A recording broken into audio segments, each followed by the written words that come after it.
Olá, pessoal. Então, vamos agora começar o curso, né? Fiz aquela primeira aula contando um pouco de como é que seria aí o nosso curso, né? A ideia do curso. E agora, nesse vídeo aqui, a gente começa realmente a discorrer sobre o assunto derivativos. Então, eu vou começar aqui compartilhando a minha tela. Então, meu nome é Valentim, como vocês já sabem, como eu já me apresentei no outro vídeo, eu sou professor do IBMEC e sou professor da UERJ. Em ambas as instituições eu ministro aí cursos de derivativos. No IBMEC, curso é para o mestrado e na UERJ o curso é de graduação. Bom, nesse slide aqui eu tenho o sumário do nosso curso, nosso cronograma.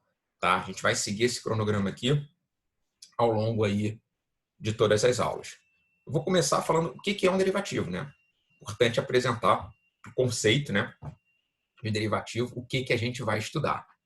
Esse item aqui ele é subdividido em alguns subitens, por exemplo, eu vou falar, vou apresentar o conceito de derivativos, vou falar onde os derivativos são negociados, a gente vai discutir um pouco da história do mercado de derivativos, o crescimento do mercado de derivativos no passado recente, enfim, esse item aí ele vai ser subdividido em alguns subitens. Em seguida, a gente vai estudar os tipos de derivativos. Tá? Vamos estudar aqui os principais tipos de derivativos. Quais são esses tipos? Contrato a termo, contrato futuro, swaps, opções, e eu vou incluir aqui os CDS, os Credit Default Swap. Tudo bem? É um derivativo de risco de crédito, mas eu acho que ele é muito importante e vale a pena discutir aqui também nesse curso. Em seguida, a gente vai tentar responder, né? Tentar não, vamos responder uma pergunta muito importante, que é por que negociar derivativos? Tá? Legal.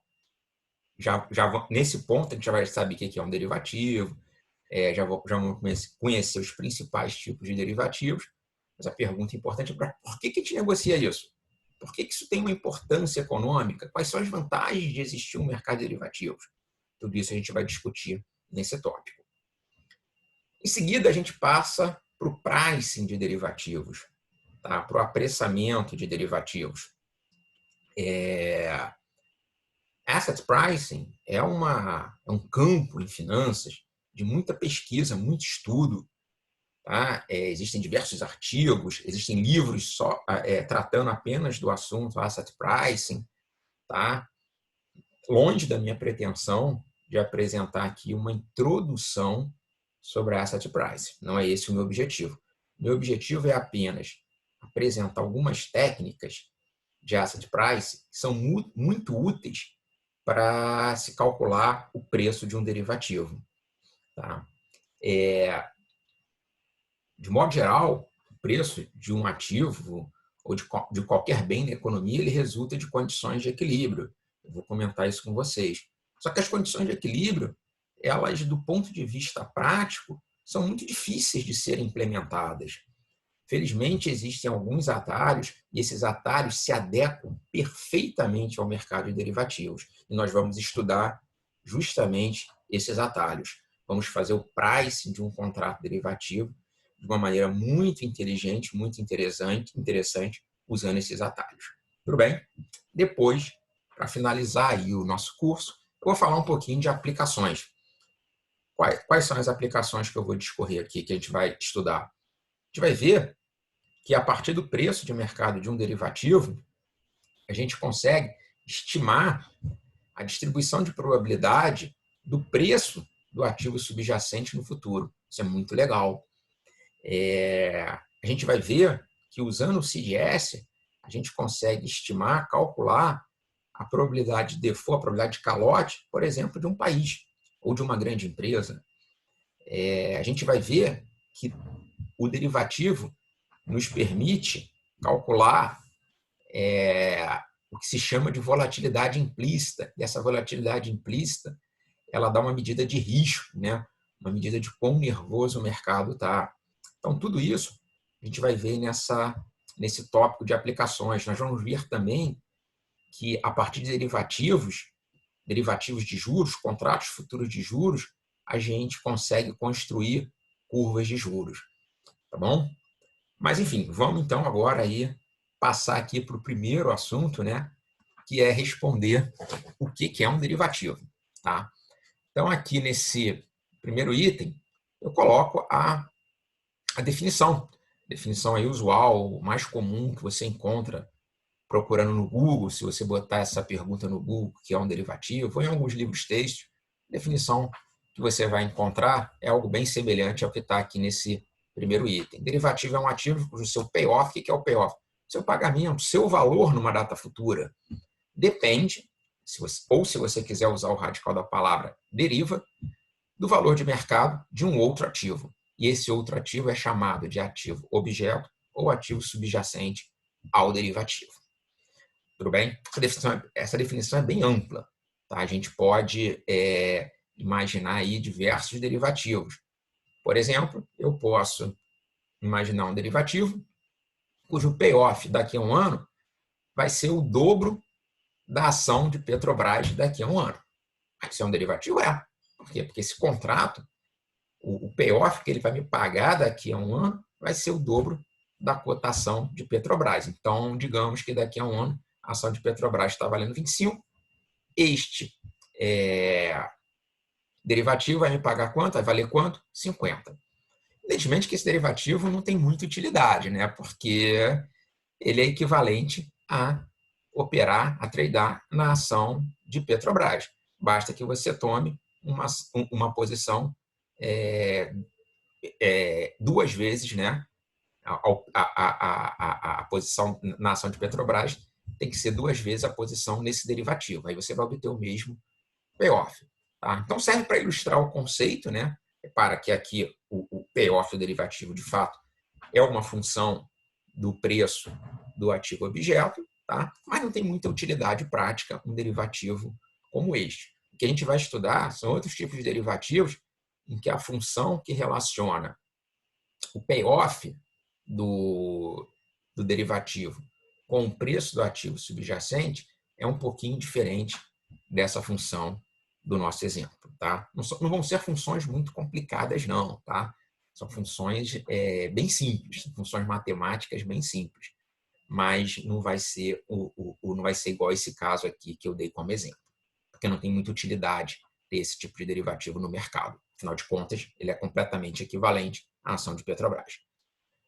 Ok? Vale a pena a gente diferenciar o conceito de ativo contingente e derivativo. Tá? Isso aí, no dia a dia, né, no mundo real, no dia a dia, as pessoas não se preocupam muito com isso. Tá? Mas isso tem uma importância muito grande porque tem implicações, essa diferenciação tem implicações na questão do price. Tá? Então, o que é um ativo contingente? Um ativo contingente é um ativo cujo seu payoff, tá? Seu valor numa data futura, depende da realização de uma variável aleatória. Ora, o derivativo é um ativo contingente. Por quê? Porque ele depende do preço futuro de um ativo. E o preço futuro de um ativo é uma variável aleatória. No entanto, existem ativos contingentes que não são derivativos. Por exemplo, um bilhete de loteria.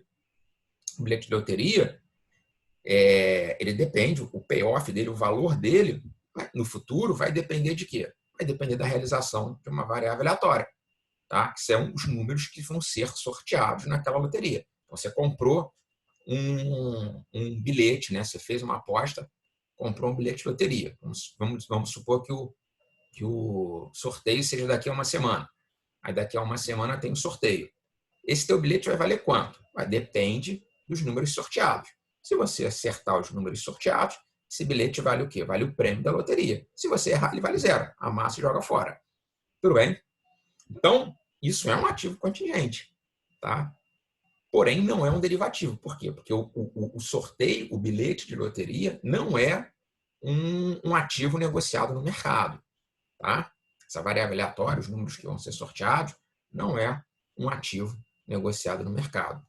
Algo semelhante acontece com os chamados derivativos de tempo, derivativo de clima.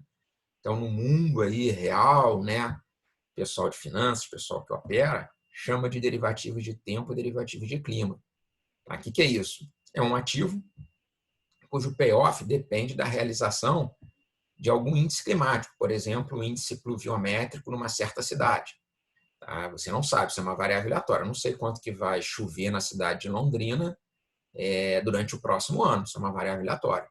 E existem ativos cujo pagamento depende desta variável aleatória. E são chamados, são negociados no mercado, né? E são chamados derivativos de tempo ou derivativos de clima. Tá? Mas o correto, né, segundo a nossa definição, seria falar em quê? Falar de que forma? Denominar de ativo contingente de tempo ou ativo contingente de clima. Por quê? Porque essas variáveis climáticas não são preços de ativo, não representam o preço de um outro ativo. Tudo bem? Então, é importante essa distinção, e essa distinção tem implicações para pricing. A gente vai ver que fazer pricing de derivativo não é tão difícil. Fazer pricing de ativo contingente é bem mais difícil. Aqueles atalhos que eu mencionei anteriormente, lembra que eu falei que para fazer o pricing, a gente não precisa usar modelos de equilíbrio, a gente não precisa conhecer toda a teoria de asset pricing. Comentei isso, tá? Porque existem atalhos. Esses atalhos se aplicam de uma forma muito elegante aos derivativos, tá? Porém, não se aplicam, pelo menos de uma forma tão direta, aos ativos contingentes. Tá? Não é tão simples aplicar estas técnicas no caso de ativos contingentes, porque no caso do ativo contingente eu não tenho um preço de um ativo subjacente. Tudo bem? Bom, onde são negociados derivativos? Derivativos podem ser negociados no mercado de balcão ou em mercado de bolsa. Tá? Qual a diferença do balcão para a bolsa? Na bolsa eu tenho um pregão, pode ser eletrônico ou físico, hoje em dia todas as bolsas trabalham com pregão eletrônico, mas o fato é que quando você negocia em bolsa, você tem lá um book de oferta, um book de oferta de compra, um book de oferta de venda, você vai lá, bota a tua oferta, a hora que casar a tua oferta com uma oferta oposta, ou seja, se você colocou uma oferta de compra, a hora que casar com uma oferta de venda, se você colocou uma oferta de venda, a hora que casar com uma oferta de compra, fecha o negócio. Mas o fato é que você nem sabe, você não negocia diretamente com a contraparte. Na verdade, você nem sabe quem é a contraparte. Quando você negocia em bolsa, a tua contraparte é quem? É a bolsa. Tá? Você vê como contraparte é a bolsa. Quando você compra alguma coisa em bolsa, é como se a bolsa estivesse vendendo para você. E quando você vende alguma coisa em bolsa, é como se a bolsa estivesse comprando de você. É claro, comprei uma ação em bolsa, teve alguém que vendeu, mas a bolsa está lá no meio do caminho. E o preço é formado em um pregão, não é formado via negociação direta. E no mercado de balcão? No mercado de balcão, no over the counter, a negociação ela é o quê? Direta. A figura clássica, né, seria um operador de um banco, ele pega o telefone, liga para um outro operador, olha, eu tenho esse contrato aqui, vamos negociar, vamos. Quanto é que tu paga? Eu pago tanto. Não quero. Não, legal, vamos fazer. Aumenta a tua oferta, diminui, chegaram num acordo entre os dois e fecharam o negócio. Tudo bem?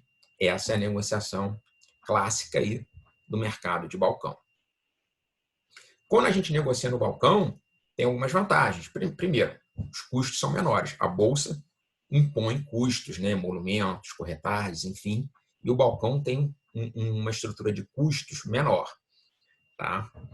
Além disso, no balcão, os termos do contrato são mais flexíveis. Então, as partes podem negociar o prazo, podem negociar o tamanho do contrato, as condições de entrega, enfim, tudo é acordado entre as partes. Então, há uma flexibilidade maior na formação do contrato. Quando o contrato é feito em bolsa, essa flexibilidade é bem menor. Por quê? Porque a bolsa ela estipula, ela padroniza, ela estipula os termos do contrato, padronizando o contrato. Então, o tamanho do contrato, prazo, são fixados pela bolsa. E ela escolhe, por exemplo, em termos de prazo, ela escolhe alguns prazos definidos. Você não tem contrato derivativo em bolsa, eu tenho um contrato de futuro, que é um futuro de juros negociado na bolsa para qualquer prazo. Não tem, tem apenas para alguns prazos específicos. A vantagem, essa padronização tem uma vantagem. Por quê? Porque cria um mercado secundário. O que é isso? Se você entrar numa posição num derivativo em bolsa, você não precisa carregar até o vencimento. Essa padronização e o fato de ser negociado em bolsa geralmente cria um mercado secundário. E se esse mercado secundário tiver liquidez razoável, você pode sair da tua posição antes do vencimento. Então, se você comprou um derivativo em bolsa, você não precisa aguardar até o vencimento, você pode ir no mercado secundário e vender. E se você vendeu, né, abriu a posição vendendo, você pode se zerar comprando, ou seja, você pode sair da tua posição antes do vencimento. Isso é muito importante para o investidor, né? É uma facilidade para o investidor, é um ponto positivo para o investidor. Tudo bem? Além disso, os contratos feitos em bolsa têm um risco de crédito menor. Por quê? Porque a contraparte é a própria bolsa. Então, a bolsa ela fica responsável pela realização, pela concretização da operação. Tá? Quando você faz em balcão, se você combina uma entrega do bem ou do ativo mais para frente, ou um pagamento mais para frente, você tem um risco de ter um calote. Né? Já em bolsa, também existe, claro. O risco de calote, o risco de crédito sempre vai existir, mas é bem menor. Por quê?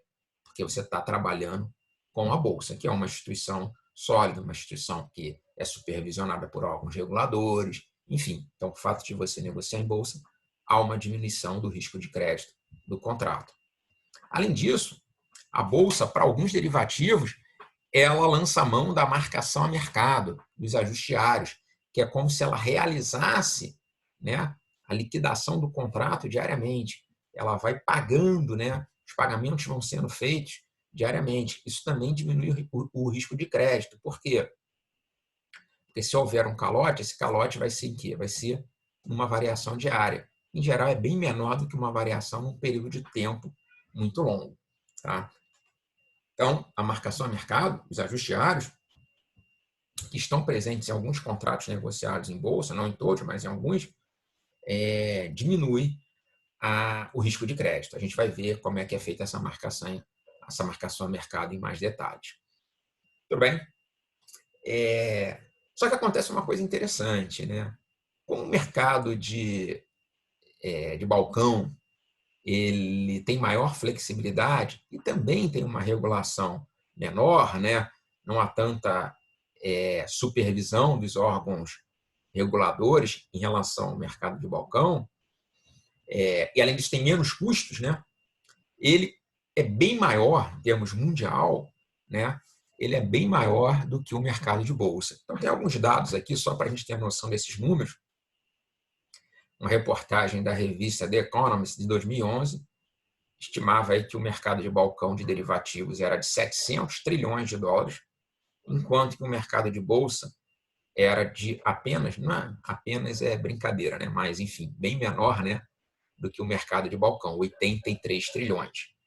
Não dá para falar que 83 trilhões de dólares é apenas, mas, enfim, quando a gente compara com o mercado de balcão, é bem menor. Esses valores aqui são valores nocionais. Tem alguma crítica em fazer avaliação do tamanho do mercado de derivativos via valor nacional? Por quê? Porque valor nacional está conectado com o valor do ativo correspondente do ativo objeto. Não é o valor de mercado derivativo. Eu vou mencionar, comentar isso em mais detalhes em uma aula futura. Mas para a gente aqui não importa, né? Eu estou usando o nocional, o importante estou usando o nocional tanto para o balcão quanto para a bolsa. Ah, mas vamos usar valor de mercado? Vamos usar valor de mercado. Vai acontecer a mesma proporção, mais ou menos, esses valores vão estar na mesma proporção, ou seja, o mercado de balcão sendo aí cerca de 7 vezes maior, né? Do que o 7 não, 8, 9 vezes maior, né? Do que o mercado de bolsa. Tudo bem? Dados mais recentes, tem aqui dados do BIS. O BIS é uma espécie de banco central dos bancos centrais. Ele tem uma base imensa sobre estatísticas de derivativos. Quem quiser pode consultar, tem muita informação, né? E dados dele de 2019, em termos de derivativos de juros, mais uma vez, valor nacional, No mercado de balcão, a gente tinha registrado 524 trilhões de dólares, enquanto derivativos de juros em bolsa, 95 trilhões.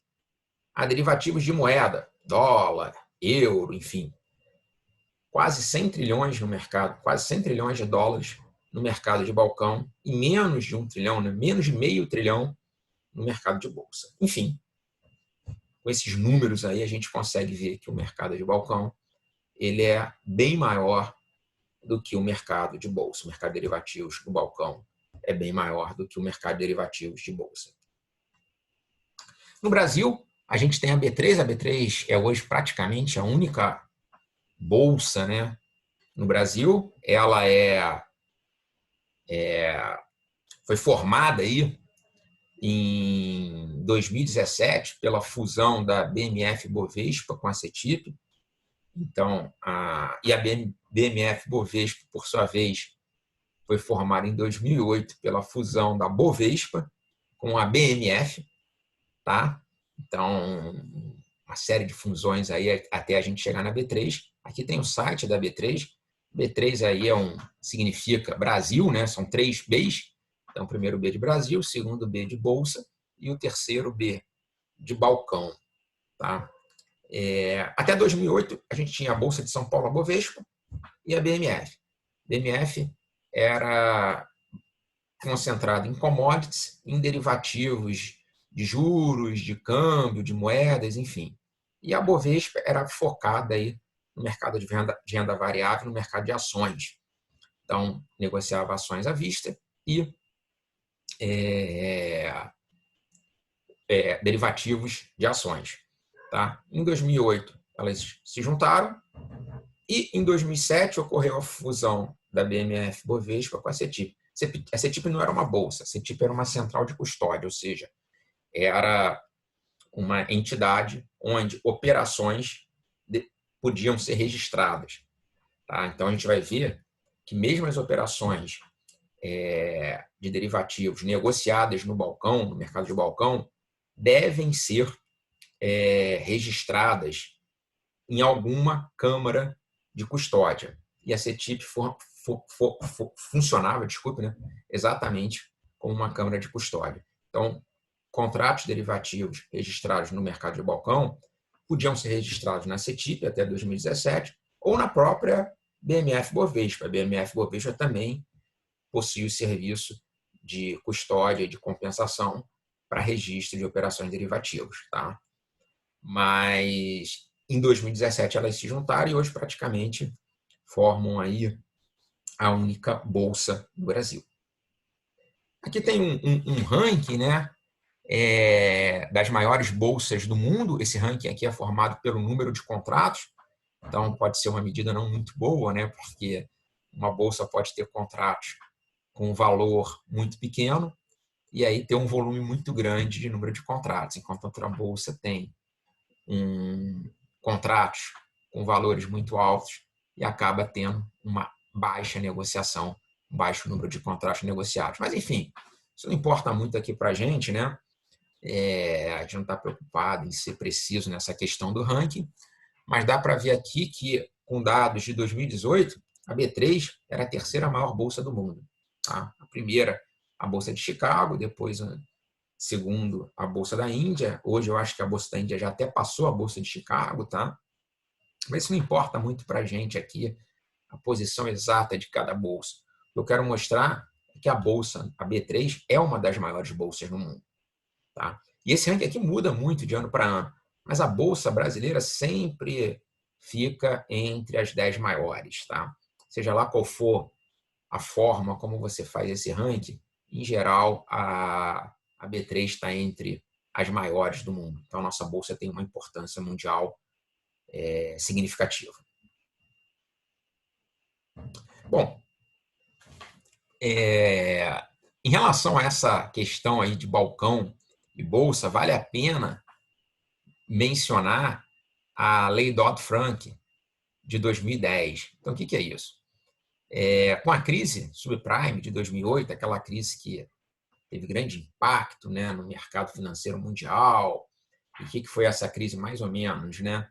Existiam aí as empresas, as instituições financeiras começaram a emprestar para clientes subprime. O que é isso? Clientes com uma nota, uma qualidade creditícia muito baixa, e uma hora esses caras começaram a dar calote e desencadeou uma crise imensa. E no bojo dessa situação, existiam derivativos, muitos derivativos, serão negociados em operações complexas, né? E esses derivativos eram tudo derivativos de balcão. E o que acontece com um derivativo negociado no balcão? Ele perde em transparência. Há uma dificuldade dos órgãos reguladores de acompanharem, de fiscalizarem esse tipo de contrato. Diferentemente do contrato que está em bolsa. O contrato que está em bolsa, o preço, a formação do preço é transparente, o contrato tem um registro mais sólido. Então, o risco envolvido nesses contratos em bolsas, ele é mais gerenciável pelos órgãos reguladores. Enquanto que o contrato negociado em balcão, ele tem há uma dificuldade para que os órgãos reguladores fiscalizem e avaliem se está ocorrendo algum excesso.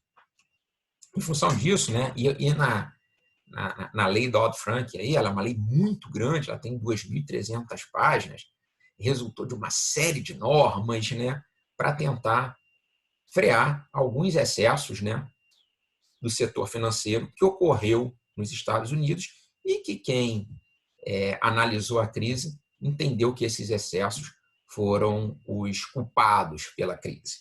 Tá? Então veio essa lei, né, para tentar frear esses excessos. Tá? No caso especificamente de derivativos, que é o nosso assunto, a lei Dodd-Frank ela tentou dar mais transparência aos derivativos. E ela obrigou que alguns contratos fossem negociados apenas em bolsa. Tá? Então, alguns contratos derivativos foram proibidos de serem negociados no balcão e passaram a ser obrigatoriamente negociados apenas em bolsa. Tá? Então, isso foi resultado aí da lei Dodd-Frank. Tudo bem? Isso aí teve um certo impacto nas negociações de derivativos no mercado de balcão. Recentemente, a lei está sendo objeto de discussões, não é nosso assunto aqui entender quais são essas discussões, mas tem muita gente que acha que houve excesso por parte da lei, a lei foi restritiva demais e está limitando demais as instituições financeiras, está impedindo o bom funcionamento do mercado e tem algumas propostas de mudança, algumas coisas aí já encaminhadas. Tudo bem? Bom, no Brasil, e a legislação no Brasil. No Brasil, a gente tem a lei 12.543, que ela estabelece o registro como requisito de validade derivativa. Então, o derivativo, para ser válido, ele tem que estar registrado, tá? Em alguma câmara de liquidação de custódia. Tá? No caso aqui, a principal câmara de liquidação e custódia do Brasil é a Bolsa, é a B3. Tá? Então, você faz um contrato derivativo, mesmo em balcão, você tem que ir lá e registrar. Nesse caso, não há um pregão. Tá? A B3, se você for registrar na B3, a B3 funciona como se fosse um cartório, né? E fazendo uma comparação. Seria como, eu negociei aqui no balcão com o meu cliente, agora eu vou lá na B3 registrar a operação. Quando você compra um imóvel, é isso que você faz, né? Você negocia ali, não é via uma bolsa de imóvel, você negocia ali com o vendedor, ajusta o preço, fecha as condições, e depois você vai no cartório fazer a escritura para registrar a operação. É mais ou menos isso. E a lei 12.543 obriga que os derivativos sejam registrados, requisito de validade. Se não tiver registrado, não tem validade. Além disso, tem outras normas da CVM, da Comissão de Valores Imobiliários. A Comissão de Valores Imobiliários regula o mercado de derivativos no Brasil. O Banco Central também atua na regulação do mercado de derivativos quando estão envolvidas instituições financeiras. Tem uma série de normativos, tanto da CVM quanto do Banco Central, são instruções normativas da CVM, resoluções do Banco Central, que tratam do registro, da transparência e do risco dos contratos derivativos. Eu vou entrar em detalhes aqui sobre essas normas, Quem quiser pode procurar melhor no Google aí para se informar sobre essas normas do mercado brasileiro. Tudo bem, pessoal?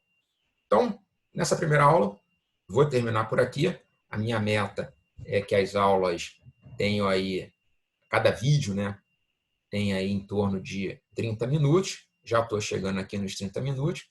Então, vou terminar por aqui, parar aqui o compartilhamento e a gente se encontra aí na próxima aula. Ok? Tchau, tchau, pessoal.